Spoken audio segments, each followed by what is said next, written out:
Hello everyone, Minute Plus Meditation here.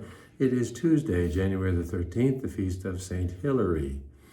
From the first reading, 1 Samuel chapter 1, Elkanah, his wives and children offer sacrifice at the temple in Shiloh. I'm kind of going to go through the reading, little bits and pieces.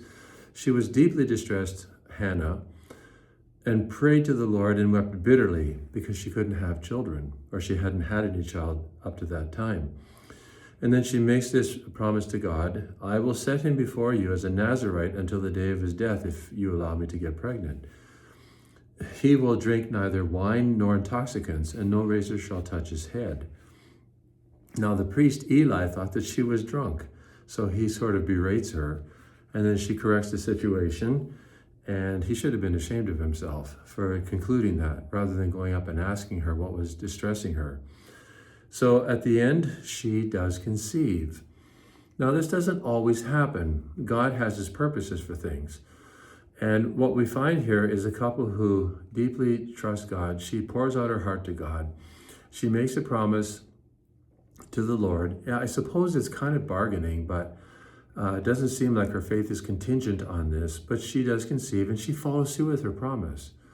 She will present this son of hers, theirs, and he will become one of the greatest prophets in Israel, Samuel. So God had his timeline.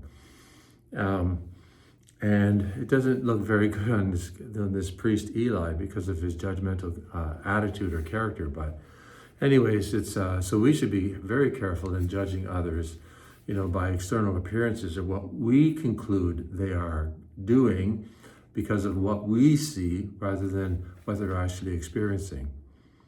Over to the Gospel, to Mark chapter 1, verse 21.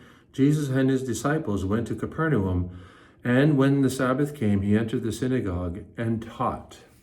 Now, a lot could be said about this, but what I want to focus on is the fact that if anyone didn't have to go to synagogue, we would say church. It would be Jesus, right? But if anyone didn't need to go to synagogue, it would be Jesus, because he's God. And yet he was always in synagogue. He was always in the synagogue on the Sabbath. He was there more frequently, but always in the synagogue on the Sabbath. So how can you and I, who have the sacrifice of the Mass available to us as Catholics, say, I don't need to go to Mass, I can pray at home, which is such a superficial and cheap justification, self-justification, for basically not dealing with our own problems or crises.